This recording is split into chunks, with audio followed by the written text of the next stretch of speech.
28 मराठीमध्ये आपले स्वागत आहे। आजच्या मोठ्या बातम्यांबद्दल बोलूया। कळमेश्वर नगरपरिषदेत विकासकामांचा आढावा, गुंठेवारी प्रक्रियेला गती देण्याचे आश्वासन। नगरपरिषद कळमेश्वर येथे आज विविध विकासकामे, नागरिकांच्या मूलभूत सुविधांचा आढावा तसेच प्रलंबित विषयांवर संबंधित अधिकारी व पदाधिकाऱ्यांच्या उपस्थितीत सविस्तर शासकीय बैठक पार पडली।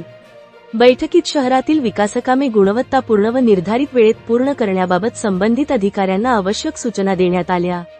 नागरिकांना अधिक प्रभावी, पारदर्शक व लोकाभिमुख प्रशासन मिळावे यासाठी विविध महत्त्वाच्या विषयांवर सखोल चर्चा करण्यात आली।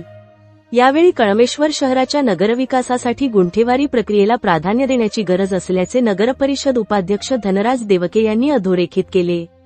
शहराचा नियोजनबद्ध विकास आणि नागरिकांना कायदेशीर सुविधा उपलब्ध व्हाव्यात यासाठी गुंठेवारीची प्रक्रिया लवकरात लवकर सुरू करून पूर्ण करण्याचे आश्वासन त्यांनी दिले।